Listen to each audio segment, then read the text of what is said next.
नमस्कार दोस्तों, आज आपके लिए बहुत बड़ी जानकारी लेकर आ रहा हूँ। ई कल्याण का नोटिफिकेशन जारी सरकार द्वारा कर दिया गया है और जो बच्चे अभी इस सेशन में यानी 22-23 सेशन में हैं वो आवेदन करके और ई कल्याण के जरिए अपना स्कॉलरशिप ले सकते हैं। जो बच्चे स्कॉलरशिप के लिए एलिजिबल है, योग्य हैं, उन बच्चों के लिए बड़ी खबर है कि आसानी से आप कब तक डेट है, कब लास्ट में भराएगा, कौन कौन से डॉक्यूमेंट्स लगेंगे, है ना, आय कितने का लगेगा, आवासीय कब तक का लगेगा और जाति प्रमाण पत्र का क्या होगा, ये सारी जानकारी आपको यहाँ पे मिलेगी। और ये पूरा संपूर्ण वीडियो में सारी जानकारी कैसे भरेंगे, कब तक लास्ट डेट है, ये सारा जानकारी हम लोग इस वीडियो में देंगे। तो आप आराम से वीडियो को पूरा देखिए और देखिए ई कल्याण में आपको क्या फ़ायदा होने वाला है। तो अगर आप ई कल्याण के अंदर आते हैं और आपको अगर ई कल्याण के अंतर्गत छात्रवृत्ति की योजना का फ़ायदा उठाना है और लाभ लेना है तो आप इसको समझिए कि क्या जारी किया गया है, क्या दिया गया है इसमें। चलिए देखते हैं हम लोग। तो बोलता है आदिवासी कल्याण आयुक्त कार्यालय, झारखंड मंत्रालय, कल्याण कॉम्प्लेक्स, मोराबादी।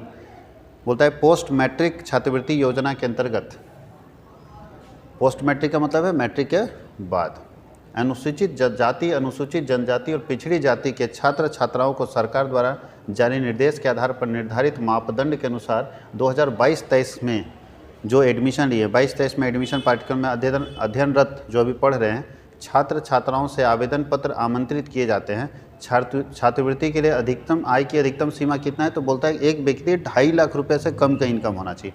यानी इनकम किसी हालत में आपको 2.5 लाख से कम का बनाना है। आपको जितना कम आप बना सकते हो बट 2.5 लाख से कम का बनाना है। आवेदन की प्रक्रिया क्या है? बोलता है कि आवेदन की प्रक्रिया क्या बोलता है कि जो व्यक्ति एलिजिबल है वो ई कल्याण के वेबसाइट पे जाके, जिसका नाम है https:/ecgalyancgg.government.in में दिए गए सभी दिशा निर्देशों एवं प्रक्रियाओं का पालन करते हुए ऑनलाइन आवेदन करना है और सभी निम्नांकित वांछित प्रमाण पत्रों का स्कैन कॉपी उसके अंदर जेपीजी फॉर्म में या जेपीजी फॉर्म में 1 MB तक ही वेबसाइट में अपलोड करना है। क्या क्या डॉक्यूमेंट्स लगेगा? तो बोलते हैं ऑनलाइन के माध्यम से निर्गत आय प्रमाण पत्र, इनकम सर्टिफिकेट, वो भी ऑनलाइन, ऑफलाइन इनकम सर्टिफिकेट मान्य नहीं होगा। अंचलाधिकारी या अनुमंडल पदाधिकारी अथवा उपायुक्त स्तर से निर्गत होना चाहिए, या तो SDO लेवल से होना चाहिए, ठीक है, या तो ब्लॉक लेवल से होना चाहिए, या तो DC लेवल से होना चाहिए। कि मूल प्रति चाहिए, ओरिजिनल कॉपी चाहिए।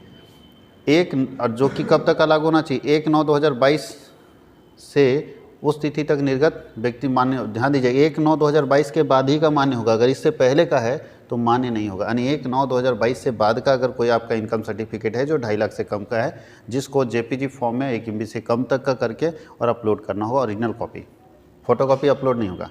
दूसरा बोलता है ऑनलाइन के माध्यम से निर्गत जाति प्रमाण पत्र, कास्ट सर्टिफिकेट, वो भी आपको अंचलाधिकारी यानी प्रखंड विकास पदाधिकारी या तो BDO से बनाइए या तो अनुमंडल से बनाइए, आपको वो भी देना होगा। रेसिडेंशियल प्रमाण पत्र, जिसको बोलते हैं आवासीय प्रमाण पत्र, भी आपको देना होगा। और साथ ही साथ जिस कॉलेज में आप पढ़ते हैं उसके लेटर हेड में बोनाफाइड आपको देना होगा, जिसमें वो फी स्ट्रक्चर पूरा डिटेल रहेगा। तो आप याद रखिएगा 4 डॉक्यूमेंट। सबसे पहले आपको इनकम सर्टिफिकेट देना है, दूसरा कास्ट सर्टिफिकेट देना है, तीसरा रेसिडेंशियल आवासीय देना है यानी आय प्रमाण पत्र देना है, जाति प्रमाण पत्र देना, आवासीय देना है और लेटर हेड में बोनाफाइड देना। अगर 4 डॉक्यूमेंट्स आप ले लिए और साथ ही साथ मार्कशीट देना, पिछले एग्ज़ाम का जो 10th का मार्कशीट है वो भी आप सबमिट करेंगे।